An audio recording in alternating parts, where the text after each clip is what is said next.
मित्रांनो, सहकुटुंब सहपरिवार या मालिकेच्या आजच्या भागामध्ये अंजीला ज्योतीच्या वागण्याचं वाईट वाटत असतं. तेव्हा ती बाहेर एकटीच बसलेली असते. तेवढ्यातच पशा तेथे येतो आणि अंजीला बोलतो, मी सांगितलं होतं ना तसंच झालं. तू नीट व्यवस्थित रेकॉर्ड केलं आहे ना. तेव्हा अंजी हो बोलते आणि खूप रडत असते. तेव्हा पशा तिच्या जवळ बसतो. अंजी बोलते, माझी बहीण असं कसं वागू शकते. माझ्याच नवऱ्याला खोटं पाडण्यासाठी ती असं वागली. तेव्हा पशा बोलतो, मलाच विश्वास बसत नाही, ती तुझी बहीण आहे. म्हणजे आपलं लग्न झालं तेव्हा आपण किती भांडायचो, तरीही तू समजून घेतलं. तुझ्या जागी दुसरी कोणी असती तर कधीच पळून गेली असती. परंतु आता वाईट वाटून घेऊ नको. ज्योतीला आपण बरोबर अद्दल घडवू. ती पुन्हा असं कधीही वागणार नाही.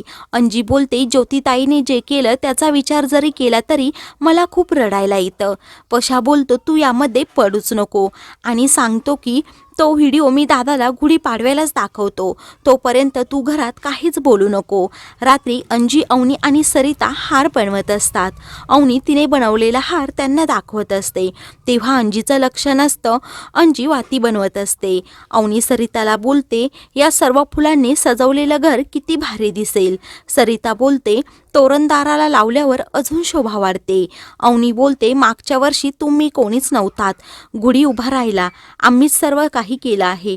यावर्षी आपण सर्वजण आहोत. सहकुटुंब सहपरिवार खूप मजा करूयात. अंजी बोलते, मी बाहेरचे कपडे काढून आणते. तेवढेच पाय मोकळे होतील. तेव्हा ज्योती हे सर्व ऐकत असते. तेव्हा ती बोलते, मी तुझे पाय मोकळे करून देते आणि दरवाजाजवळ पाणी ओतते. तेव्हा सरिता बाहेर येते. तेव्हा ती पडणार तितक्यातच ज्योती तिला पकडते. तिचा आवाज ऐकून अंजी, अवनी लगेच धावत येतात. पशाही आतमध्ये येतो. सरिता बोलते, इथे पाणी कसं काय? आणि ज्योतीला बोलतो, आत तू होतीस म्हणून मी वाचले, नाहीतर माझ्या बाळाला. तेव्हा ज्योती तिला गप्प करते आणि अंजीला सरिताला आतमध्ये घेऊन जायला सांगते. तेव्हा अवनी ज्योतीला बाहेर वाळत घातलेले कपडे काढून आणायला सांगते आणि अंजी सरिताला खोलीत घेऊन जाते. तेव्हा ज्योती बाहेर वाळत घातलेले कपडे काढून आणायला जाते. पशा तिला विचारतो, वहिनीचा पाय कसा काय घसरला? ज्योती बोलते, मला काय माहीत, हे बरं आहे. मोरेंचं मदत करणाऱ्या माणसांना जा विचारतो. पशा रागात बोलतो, घरच्यांसमोर गरीब असल्याचा आव आणू नकोस. तू कशी आहे ना हे मला चांगलंच माहीत आहे आणि घरच्यांना पण ते लवकरच समजेल. ज्योती बोलते, तू सांगणार का आणि तुझ्यावर विश्वास कोण ठेवणार? पशा बोलतो, सर्वजण ठेवतील. तुझ्या पोरांनी व्हिडिओ रेकॉर्डिंगमध्ये सर्व कबूल केलं आहे. असं बोलून तो रेकॉर्ड केलेला सर्व व्हिडिओ तो ज्योतीला दाखवतो. ज्योती खूप घाबरते. पशा तिला बोलतो, तुझ्या पोरांनी तुझं भांडं फोडलं. मुलं म्हणजे देवाघरची फुलं असतात. त्यांच्या मनात असा कपटी भाव कधीच नसतो आणि तू स्वतःच्या फायद्यासाठी त्यांचा वापर करते.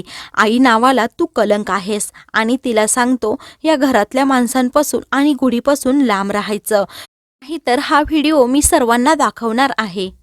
मग तुझी रवानगी तुझ्या मम्मीकडे करतो की नाही ते पहा, नाहीतर तुझ्या नवऱ्याकडे निघायचं इंदोरला.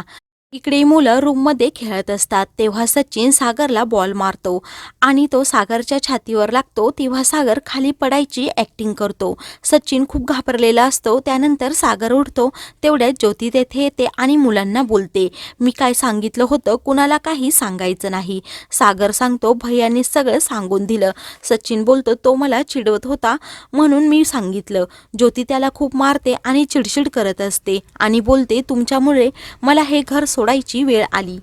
तेव्हा सचिन बोलतो, आपण इथून जाऊ. तसंही मला पप्पांची खूप आठवण येत आहे. ज्योती बोलते, पप्पांची आठवण येते? तो कसा वागलाय माझ्याशी, किती भांडला तुम्ही पाहिलं नाही का? मुलं बोलतात, परंतु आम्ही मागू ते लगेच आणून द्यायचे, आमच्यासाठी खाऊ पण आणायचे. तू फक्त आम्हाला मारतेस. हे ऐकून मात्र ज्योती खूप चिडते आणि बोलते, पशाने तो व्हिडिओ सर्वांना दाखवला तर काय होईल? इकडे वैभव सखीचं आवरत असतो. तेवढ्यात अवनी तेथे येते. तर वैभव लाडाने सखीशी बोलत असतो. तर अवनी सर्व ऐकत असते. अवनी हे सर्व ऐकत हसत असते आणि वैभवला एक फटका मारते आणि सखीला सांगते, बाबा हे सर्व एकटाच करत असतो आणि इतक्या वेळा सांगत असते. तेव्हा वैभव बोलतो, सखी आपलं बॉन्डिंग तिला पाहवत नाही, तुझ्या आईला. परंतु तू बोलायला लागल्यावर तुझ्या आईला ओरड, तोपर्यंत अजिबात रडायचं नाही. उद्या लवकर उठायचं. तेव्हा अवनी वैभवला विचारते, उद्या कोणती साडी घालू? वैभव बोलतो, कोणती पण घाल, तुला नेहमी चांगलीच दिसते. तेव्हा अवनी बोलते, लग्नानंतर पुरुषांना बायका बोर होतात का?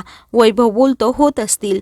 बायको लग्नाआधी प्रेयसी असते, त्यामुळे तिचं सर्व टेन्शन तिच्या वडिलांचं असतं. परंतु एकदा लग्न झालं की सर्व नवऱ्यावर असतं. तेव्हा अवनी बोलते, म्हणजे मी टेन्शन आहे का तुझं? वैभव बोलतो, तसं नाही, माझं तुझ्यावर अजूनही तेवढंच प्रेम आहे. अवनी बोलते, तरी थोडा फरक पडतोच ना. मी कॉलेजला जीन्स घालून जायचे, वन पीस घालून यायचे, छान दिसायचे.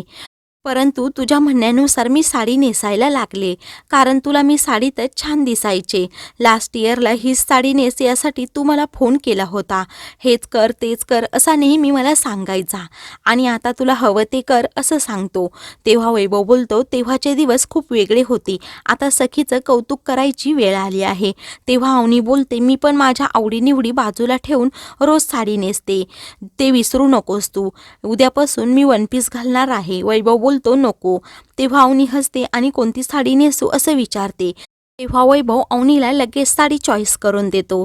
दुसऱ्या दिवशी सकाळी सरिता तयार होऊन येते आणि आईंना गजरा घालते. सर्व तयारी झाली का असं विचारते. तेव्हा सरिता विचारते, अवनी काय करत आहे असं म्हणून ती ओंकारला आवाज देते. वैभव त्याला घेऊन येतो आणि सांगतो, आत्ताशी उठला आहे. तेव्हा सरिता त्याला आंघोळ करून घ्यायला सांगते. आई, पशा कुठे आहे असं विचारते. तेव्हा वैभव सांगतो, तो बाहेर आहे, अंजीला रांगोळी काढण्यासाठी मदत करत आहे. इकडे अंजी आणि पशा रांगोळी काढत असतात. अवनी सामान घेऊन बाहेर जाते आणि वैभवलाही मदतीला नेते. अंजी आणि पशा एकमेकांकडे पाहत असतात. पशा बोलतो, ब्युटिफुल. अंजी विचारते, कोण? तेव्हा तो सांगतो, यू. अंजी खूप लाजते. अवनी आणि वैभव हे सर्व पाहून खूप हसत असतात आणि पशालाही चिडवत असतात.